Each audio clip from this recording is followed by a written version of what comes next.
Hello there. It's in-house 3v3 time again. This is game 2 in the series. So what we have in the bottom right, we got our 3-person team.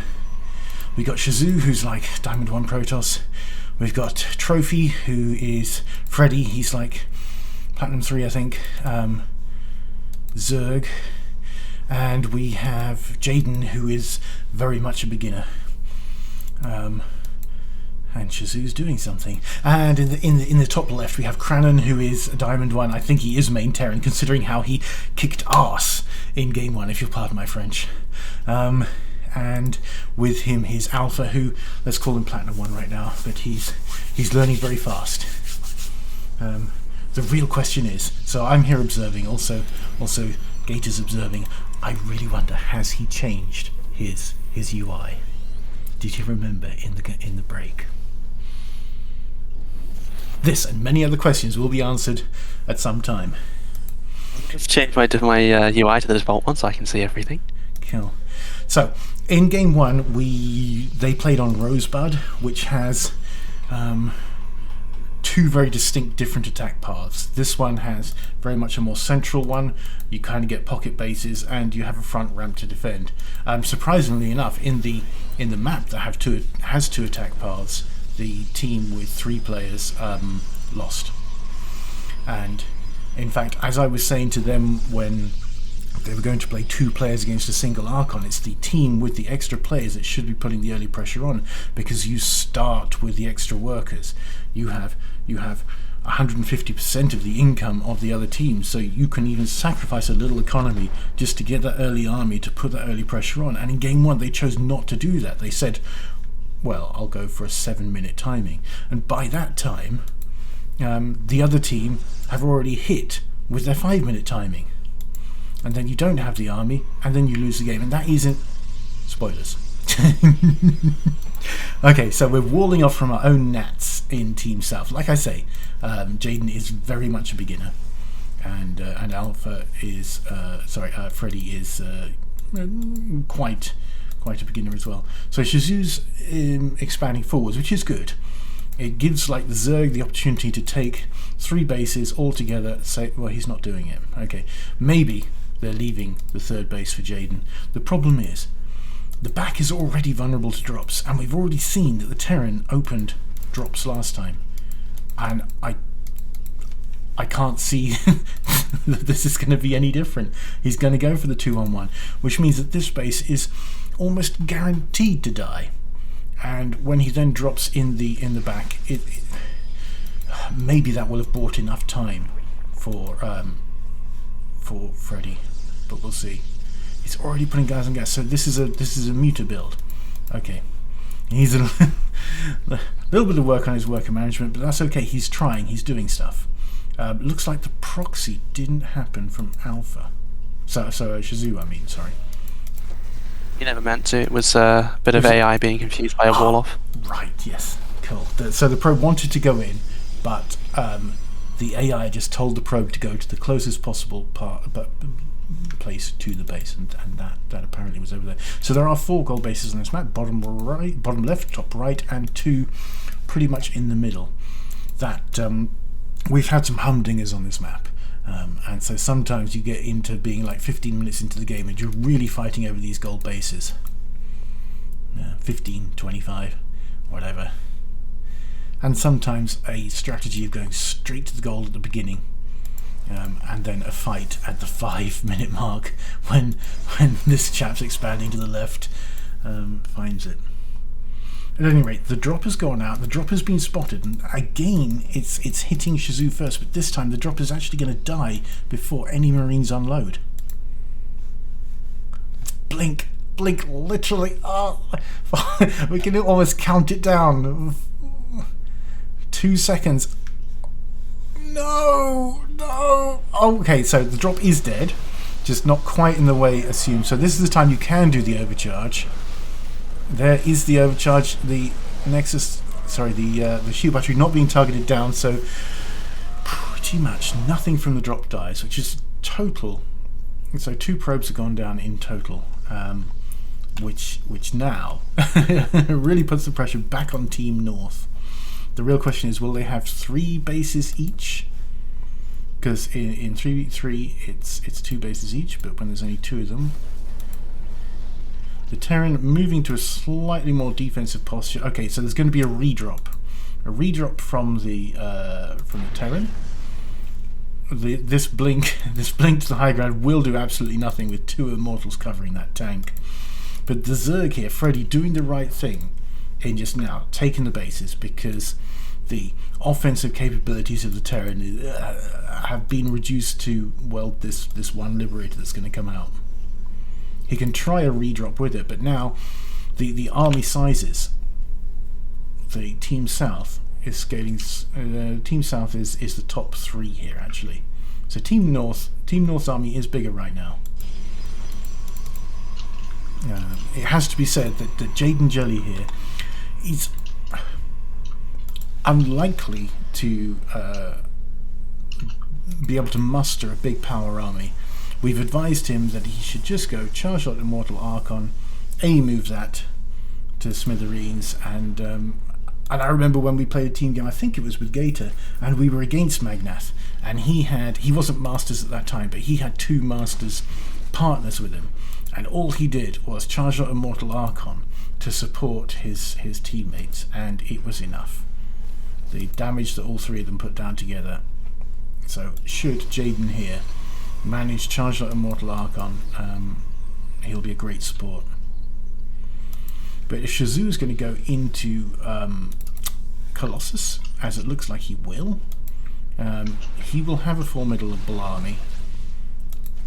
If Freddy here can actually manage to get some Banelings with his army.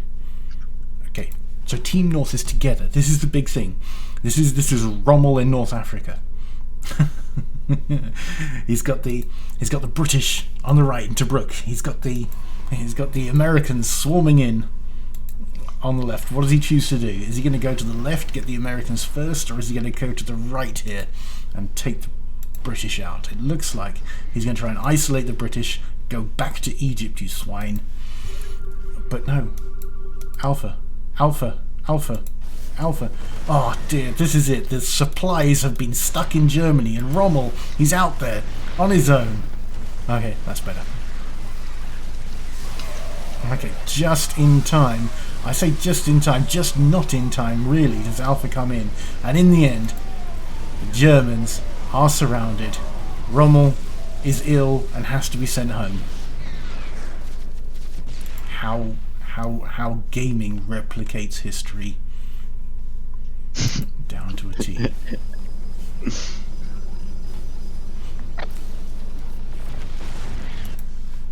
Okay, but they've still got to pierce the fortress. The west wall has been built. Where's Patton? Here he is. Patton, Shazu, sorry, you're the Americans. Patton, will he bash his head against the west wall, or should we wait for the Russians to just swarm in with as many units as they can muster? In the end, we do. Us here. Oh, is this Arnhem? I was thinking Italy. Okay, well. Italy doesn't play. We will see. We will see if this will be in Italy or in Arnhem. But having said that, it's looking very good for Team South right now. You can, yep, well done, Gator. You can see the map coverage is very much in Team South's favour. I guess we can still do stuff if we're observers, not referees. Okay. Well, I'm afraid, Alpha, you're not winning. You need some heavenly storms. It looks like Crannon is going for the BC switch up, which perhaps can win the game. But we'll see. I mean, Gator here is practicing for his drama degree. He's doing the slowest death scene ever witnessed. And can we now vote to drop? Vote to drop. Vote to drop. Yeah. Okay. He's gone. He's gone. He's a memory of things gone past. He's the World War I generals. Okay. We're back in the game. I mean, it's not over, but this is where we get to the thing. So the Zerg has got his fully maxed out army. The two smallest armies on the map pretty much are Team North. Having said that, they just grew right now. And should Team South just run into siege tanks, yeah, it's not going to go well for them. But if they are not together, like they weren't in their last push, you know, the Zealots need to keep the tanks alive against the other Zealots. And if they do that, that's a lot of their problems solved. Let's just have a quick look at upgrades. So, Team South was the one on the top. For some reason, nothing for Jelly. Which, at the moment, against only 1-1 is okay. The Zerg again, 2-2. Nice, nice. And 1-1, everyone else 1-1. 2-2 starting for the Terran. Ooh, adrenaline glands for the Zerg. This Zerg is well up on his macro. Nice. And taking more bases. Jelly here just needs to realise he's got a safe third. Take it, you're fine. He's kind of missing the Archons out of his Immortal Archon charge lot composition. The map presence of Team South is stupendous. He's got a gold base. Yeah, and they could just keep taking bases. I mean, let's just look at the resources. So we got 5,000 for the Zerg. The Zerg really wants to get in on this game, and he can. If we just get some Niduses going. In one way, the longer the game goes on, the better for Team South. But that's only if they're kind of doing stuff with their stuff. At the moment, everything's kind of wasted for the Zerg, but he should be putting down like extra hatcheries, take the gold to the top, so that your remax is instant, so that you have 100 lava ready. There's no reason not to. Okay, so here is Cranon, just checking the map presence so that he can see where can he do, what can he do. Double expansion here from just Jaden Jelly.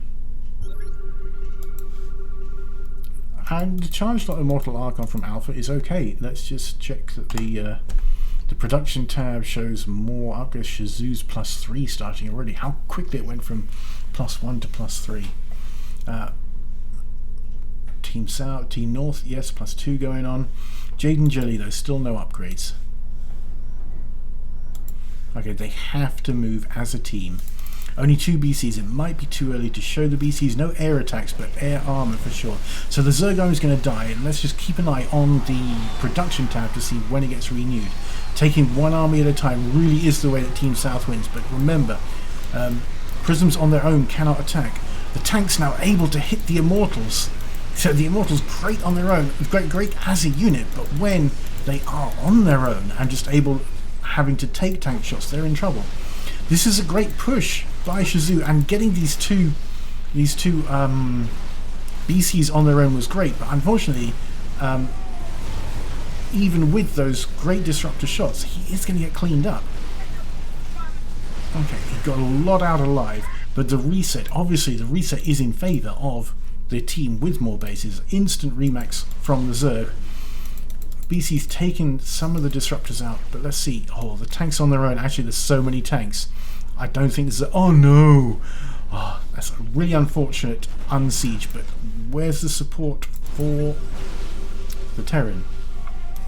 Okay.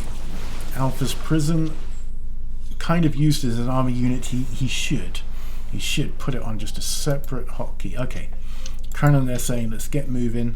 Is he building a base? He has a base, but he can't land it. They can start to colonize the top right. Cranon's spending obviously will be spectacular, but he needs the income to support it. They always have the risk of Shizou running into their base at any time. The carrier transition has started, but if the BC production continues and intensifies from the Terran, that might not be the best solution. Terran doing a slow push against the Zerg, I was against it, but I'm so for it now, considering how much the Zerg has. The Zerg Remax will happen. Alpha here needs to support. They need to be together. If they're not together, they will die separately. The Zealots themselves getting on top of the tanks, and unfortunately this will be it for Team North. Just because they're not together. Unfortunately that's the way that it is. Zealots just really rip into tanks, and if you don't have your own Zealots protecting your own tanks, I mean, Cranley couldn't have everything, because he had to get the BCs and he had to get the tanks and he had to. The Archons also are very important here from Alpha. Could he, would he, or should he be able to get them going? Hellions now just trying to do some economic damage. Just have a look at the incomes. Team South 80, 60, 67 was 189, and Team North is 130. So it is pretty honest to the ratio. The Storms, though, even though I abhor Storms against a Protoss, when your armies are wedged in like that, you see the Zerg army can trap the Protoss army behind. They can do nothing about it, and then you just get trapped by Storms. And Storms are great against Hydralisk as it is, and it's such a kind of cheap way. Storm, then Archon. And indeed, we have Storm Academy. So that's a little trick there missed by the Protoss player. Again, the Zerg army is just going to die, but that actually doesn't matter. Right? You can afford to throw away 2-1, particularly in a game like this. So let's have a quick look at the losses. And it's actually Alpha who's lost the most. But that is more due to composition failure, engagement failure. It shows good macro that he's been able to lose that much. Counterpart, of course, is the Zerg in Team South that's lost so much. But this is it. It's mission impossible for Team North. It's the kind of time that they must go, right, we're even mining out our third bases now. We can never muster enough of an army to do this. 2 of Team South are maxed out. It's alright. Let's take it to game 3. Let's go to a third map. And we'll just have to think of a third map. I mean, obviously, when you've got enough BCs and Thors, you can feel as though you can take anything on, but you can't. just because you beat one army on the left, and you just turn around and there's another army bothering you.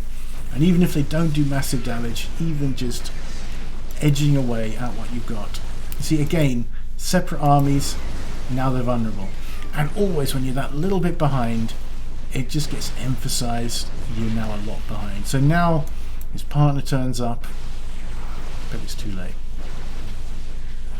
That's the way it is. GG.